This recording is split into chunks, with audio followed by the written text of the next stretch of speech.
Welcome to the studio. I thought I would give everyone a chance to see where I work, see the kind of things I make, where I work, and more importantly, kind of see how it's set up so I can be as efficient and as creative as possible.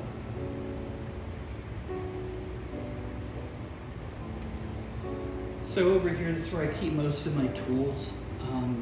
I've also got another small tool bag for stuff I'm grabbing all the time. That's kind of over on the other side of the studio. But this is a real simple space. So over here, I've got power tools, camera equipment. I've got a bit of a kitchenette area. Basically, it's coffee, tea, bourbon, you know, the essentials. A little bit of stored wood has been chopped short. It goes down here. Some more miscellaneous storage. I've got a few boxes over there that maybe you guys can see out of the corner of your eye or at the bottom of the screen. They're going out to a gallery in the next couple of days. Over here, over my other shoulder, photography lights, sandpaper, fasteners, staple gun stuff, triangles, saws, drawing equipment. And then here I have a rolling rack that's used in a commercial kitchen. What I love about this is I found it in the Bowery 2008. It was a kitchen supply store, and what they do is it's loaded up with trays and it's rollable. And these are actually made in a way you can like roll them into certain ovens, and with bread you'll pull them right out and off they go. In this case, however, I just loaded up with supplies. Some paints have books, some have paints, some have glues, stuff like that.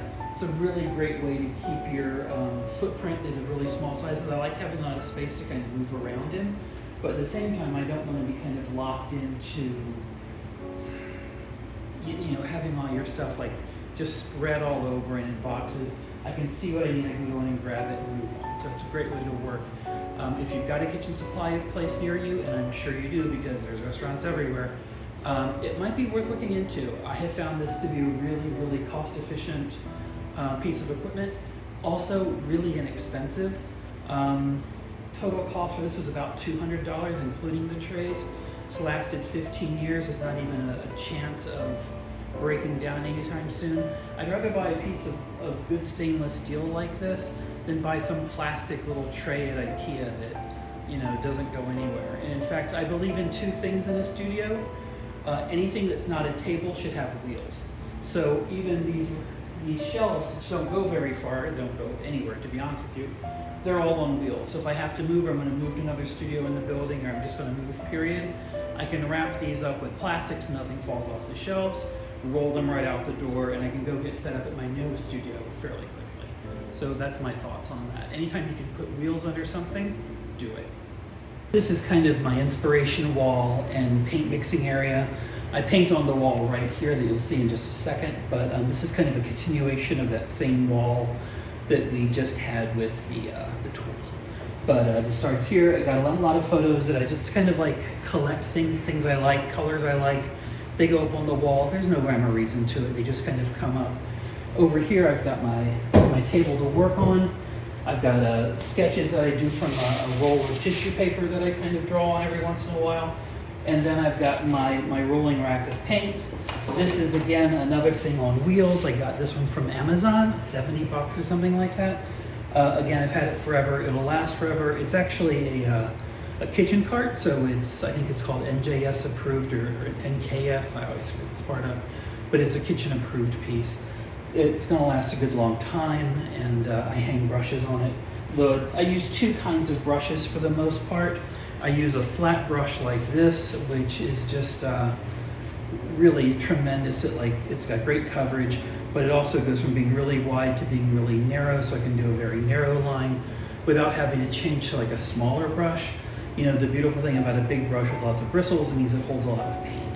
And so I can make a straight line by using this brush this way, or I can make a big fat line this way. It leaves a lot of opportunities.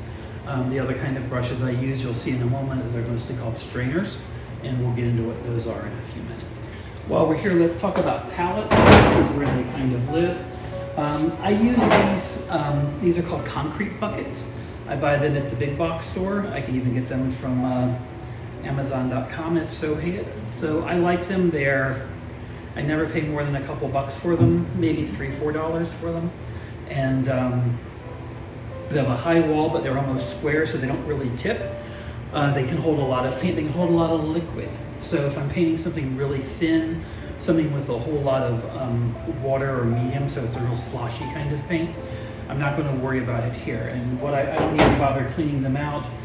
The more you use them, kind of the better they are. And what I'll do, I'll just leave them out overnight. I come back the next day, the water's evaporated, the paint's dried, I can go ahead and start using them the next day. I have about, I don't know, 12 of these. Most of them are in the rack at the moment because I kind of cleaned up for this, but these are what I mix paint on. And what's great, of course, too, is since we talked about these big flat brushes already, you know, they go in it really well. So it's a good fit. I can mix paint, get it here, kind of knock off some edges, and then go onto my painting surface. So they're a great way to go. And scroll wall paint mixing area. This is the wall I mostly work on, and this is a piece I've just finished. It's called Analog. It's about 78 by 78 inches. And then down here you'll see, just storage-wise, are a bunch of buckets of more brushes I use. These are the earlier mentioned stainers. They're kind of like a block brush that also is a removable handle. So if I want to put it on a long stick, I can do that, or practically do anything. I store them right on top of the buckets after I clean them, because who wants to put things away? You know, if you don't need to, I can leave them on the floor. I'm going to pick them up the next day anyway. But we were talking about using cleats, and I think what I'm going to be able to do is show you that I have these cleats that I sit permanently on the wall, and I have anchor points about every 1.5 feet. And they're actually labeled A, B, C, D, so I know which one is going in the right way. But I can take this painting that I don't particularly care for, that's going to get painted over. But I put this piece of wood on the back, and so when I hang it on the cleat, it goes right up and it stays steady. I can work on it, and it works real well. It does something for me that a lot of people may not work well with. I don't have to have an easel. So I can use right on the wall. If I want a little bit of angle like I do on the easel, I can just put something under the bottom of the painting, gives me that angle, let me go where it goes. But this is the main painting area. What you don't see, I put a row of lights up top as well. They light balanced, and they work really well for me.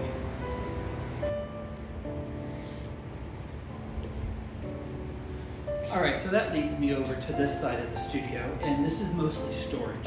A little while back, I built myself this, I like to call it the big boy painting rack. It's attached into the corner of the room, holds a ton of paintings, keeps them clean, keeps them safe, doesn't let things get damaged. Over here in this corner next to it are paintings and panels that A, I haven't used yet, or B, I just don't like what's going on and they're going to get painted over. It's a pretty standard thing, I think, in a lot of artist studios. You have something like this. Last but not least, I've got one more wall I kind of use as a viewing wall. I've got a couple comfy chairs. You gotta have a comfy chair every once in a while.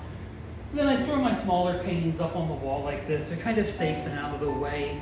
I think small paintings have a tendency to get dinged, they kind of get like pushed behind things. So it keeps things a little bit safe.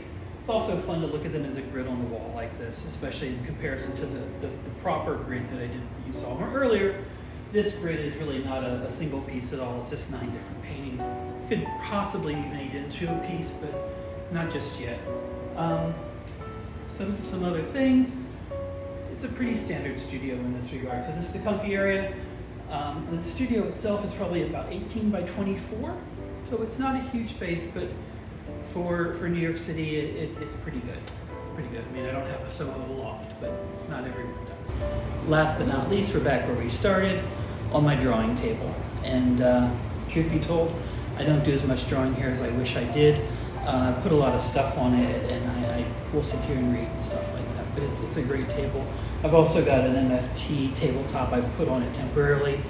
Great for woodworking, good for making panels. I can set things up and have that go. So that's my studio. Hope you found this interesting, maybe even a little educational. That's going to be it for me today. Thanks for your time.